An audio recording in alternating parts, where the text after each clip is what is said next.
Olá, estamos de volta aqui com o Jornal da Manhã, pela Jovem Pan em 100,7. E a gente vai estar batendo um papo no dia de hoje com a médica e infectologista, a doutora Sara Dominique. A gente vai estar trazendo, um bate-papo, uma reflexão sobre a questão do aumento, de casos de HIV aqui no estado de Alagoas. Bom dia, doutora Sara, seja muito bem-vinda aqui ao Jornal da Manhã.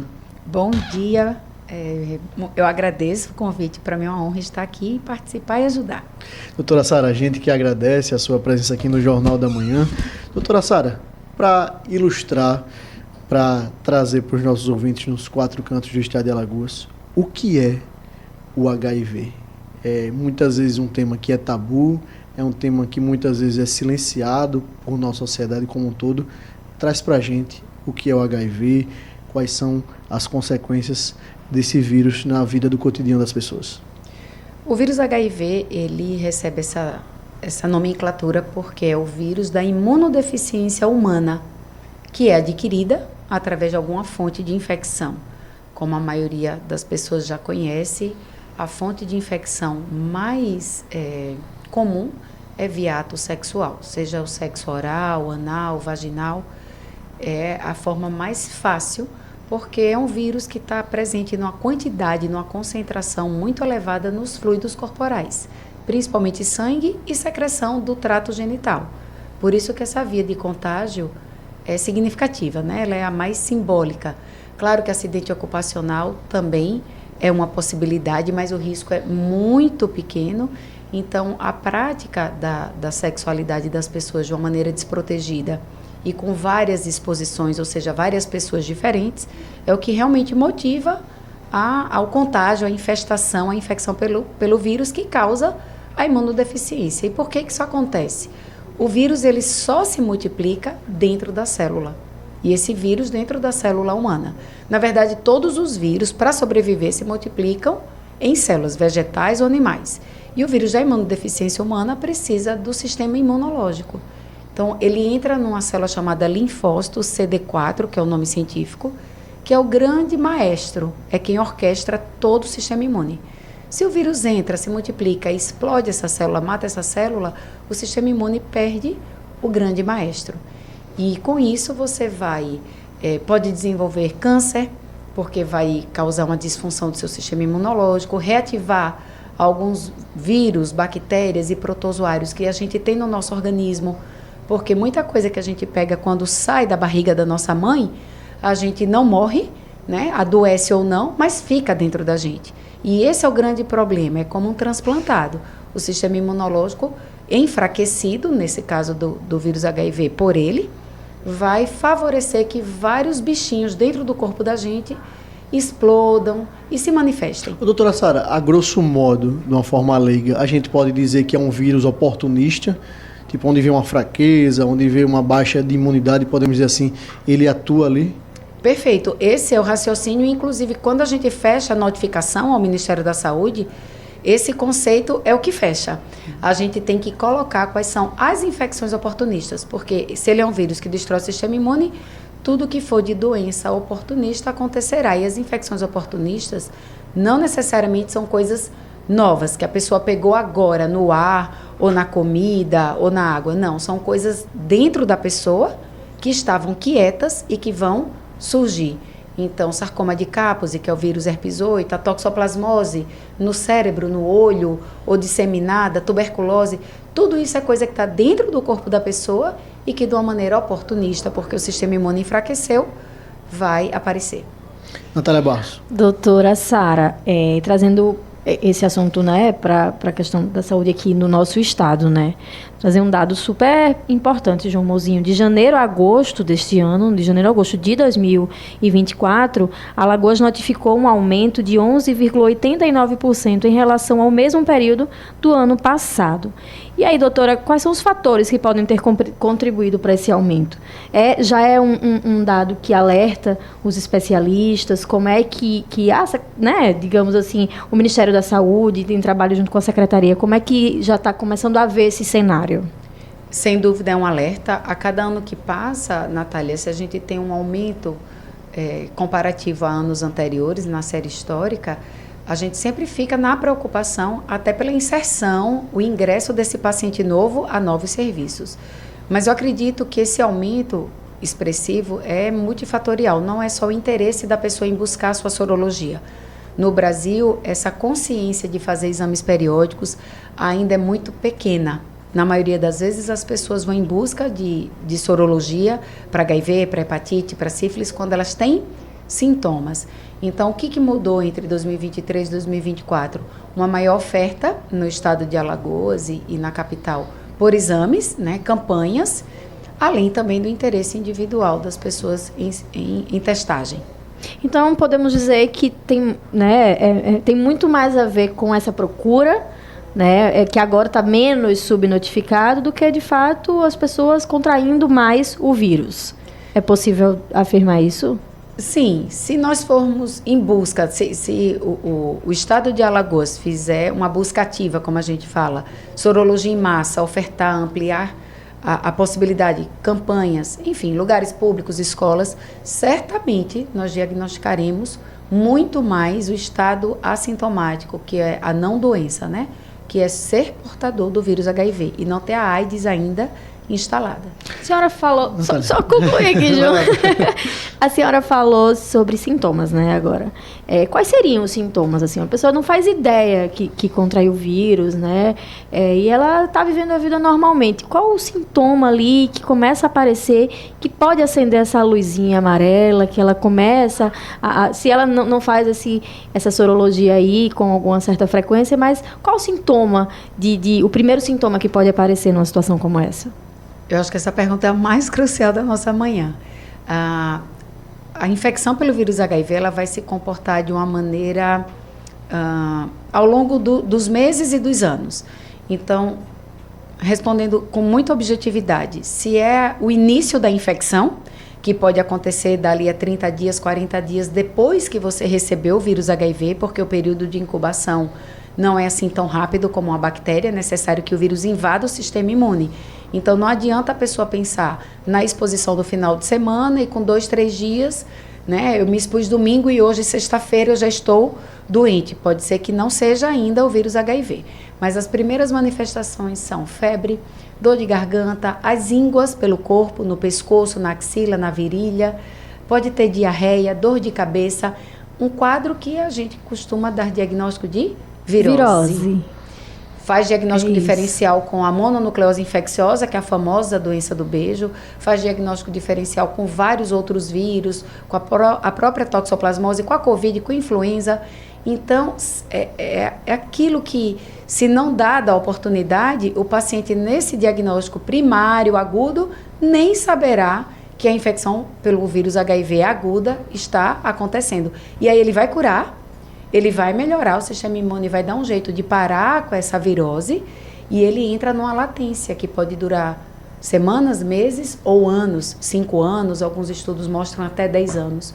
E depois vem as infecções oportunistas, toxoplasmose cerebral, ocular, linfoma, enfim, uma série de adoecimentos, tuberculose fora do pulmão, tuberculose no cérebro, que é a meningite por tuberculose. Então, uma lista interminável de adoecimento, mas inicialmente é um quadro semelhante à dengue, à Covid, à influenza, e se não pensar em HIV, não vai diagnosticar. Doutora Sara, hoje existe a questão da profilaxia pré-exposição, que, aspas, virou uma moda.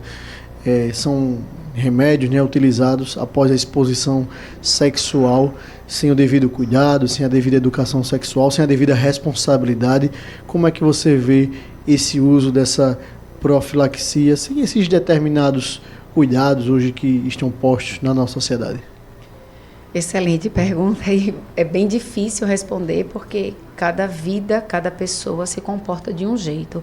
A profilaxia, a pré-exposição, é justamente uma oportunidade que a ciência oferece ao cidadão de, mantendo um nível de droga no seu sangue, nos seus tecidos, caso você se exponha a HIV, o vírus não entre dentro das suas células, ou seja, impeça a infecção.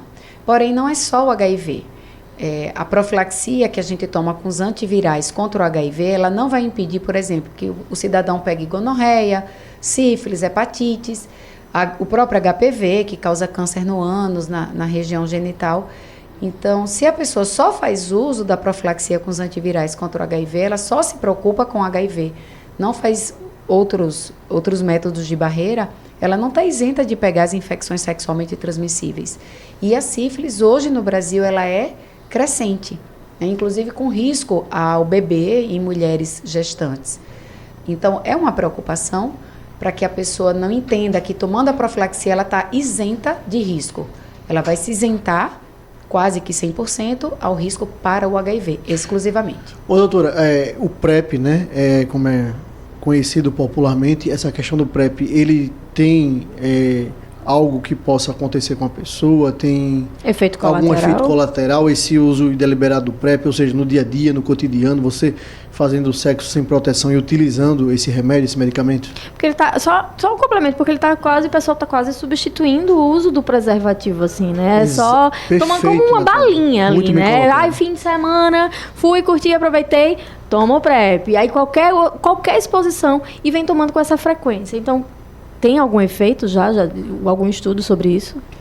Existem duas possibilidades. Vamos falar de duas vertentes. Os efeitos colaterais da medicação são drogas, antivirais são fármacos, porém os efeitos colaterais são muito pequenos, são mínimos.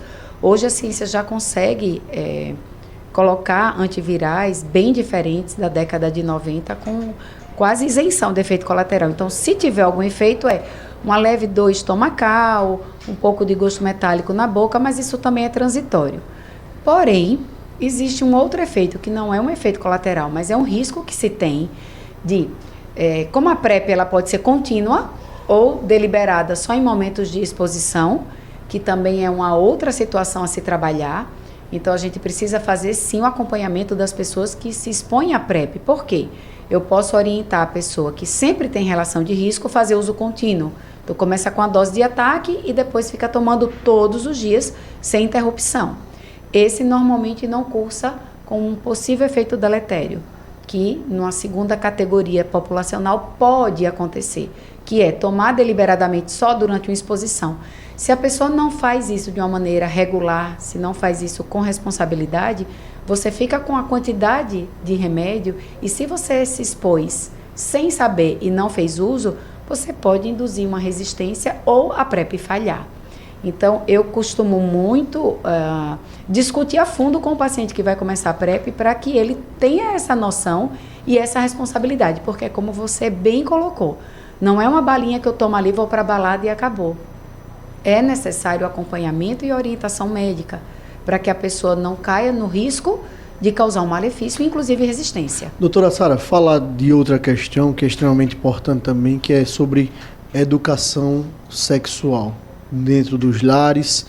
Hoje a gente vê com o advento da tecnologia, da internet, a utilização, né, de sites de pornografia, WhatsApp, esses vídeos que são mandados, e essa garotada aí, esses adolescentes, jovens adultos, né, vendo esses vídeos, essas cenas sexuais, muitas vezes do sexo desprotegido, sem uso de preservativo. Isso, de alguma forma, tem influenciado a sociedade, esses jovens, essas pessoas, a também levarem isso para a sua vida real. Como é que a senhora vê essa questão, essa explosão, né, dessa camada da sociedade fazendo, assim, tendo relação sexual sem o uso de fato do preservativo, que foi tão popularizado, tão disseminado, principalmente ali nos anos 90, no início dos anos 2000, e hoje parece que ficou deixado meio que de lado? Eu vejo com muito pesar, com muita tristeza, já existem vários dados de literatura nacional e internacional que há uma precocidade entre os 7 a 9 anos de idade como o primeiro ingresso à pornografia. Isso não se dá de outra forma a não ser com a permissividade de quem cuida da criança, né? Tudo me é permitido, mas nem tudo me convém. Então, acho que é uma questão muito distante, não trabalhada no Ministério da Saúde, ao meu ver, né? Eu faço essa crítica. Não é fácil lidar Sim. com rotina familiar. Questão comportamental. Questão comportamental que envolve a ausência a negligência do pai e da mãe, porque é muito fácil você terceirizar seu filho para um tablet, para um telefone, achar que isso é responsabilidade da escola. Não se fala por que não ter relação. E sim, vamos ter de uma maneira desprotegida, uma coisa, de certa forma... banalizada, tornando uma criança ainda, um pré-adolescente, um adolescente, completamente vulnerável a algo que vai perdurar por toda a vida. Claro que a pessoa em tratamento, com a carga viral indetectável, ela tem uma sobrevida normal. Mas ninguém quer comemorar uma infecção por uma vulnerabilidade. E acreditem, não é raro a situação de pegar um adolescente que na primeira relação sexual adquiriu o vírus HIV. Eu tenho inúmeros relatos e assim é muito triste, porque sempre o relato é o mesmo. Faltou orientação, se eu soubesse. Então, para mim, a responsabilidade não é do Estado, é do pai e da mãe ou de quem cria a pessoa. Né? Então, se iniciou a vida sexual, precisa estar muito perto e orientando. E há uma precocidade, sim, de acesso a conteúdo pornográfico em crianças, bem antes da pré-adolescência. E isso, sem dúvida alguma, influencia na prática sexual. E aí que entra o ponto que eu critico. Se o Ministério da Saúde faz campanhas como se o HIV tivesse, assim, super controle, de que forma uma criança tão imatura vai enxergar isso numa tomada de decisão que não tem nem responsabilidade sobre si. Exato. Doutora Sara Dominique, quero agradecer demais a presença da senhora aqui no Jornal da Manhã, pela Jovem Pan em 100,7. Quero fazer um convite público para que a senhora esteja aqui em outras oportunidades, tratando dessas e de outras temáticas tão sensíveis, tão importantes, tão caras para a nossa sociedade, e quero deixar um espaço para suas considerações finais. Eu que agradeço, para mim foi uma honra. Quero sim voltar aqui várias vezes. Eu desejo que as pessoas procurem a sorologia, a testagem. Isso é um acesso fácil, né? Sífilis, hepatite B, C e HIV. Terem a consciência que a ciência é para dar luz, encorajamento, esperança, mas que tomem as medidas possíveis para a proteção da própria vida e principalmente dos filhos. Mais uma vez, obrigado à doutora Sara Dominique, médica infectologista, por essa aula, né? Uma verdadeira aula aqui no Jornal da Manhã, nesta sexta-feira. E ainda faltou assunto, viu? A gente precisa marcar uma outra entrevista. Se Deus quiser. Quero agradecer a minha companheira de bancada aqui, Natália Barros, nosso querido Claudio Stone na técnica, o Mailson Franklin sempre nas ruas de Maceió com Geraldo Salgueiro, o Romerson Florentino sempre nas redes sociais. Muito obrigado a todos vocês por uma semana de muito trabalho. Aproveitem um feriadão com muita responsabilidade e tranquilidade. Muito obrigado a todos vocês e até segunda-feira, se Deus quiser.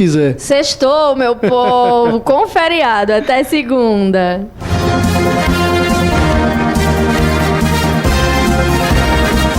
Você ouviu Jornal da Manhã, edição Maceió.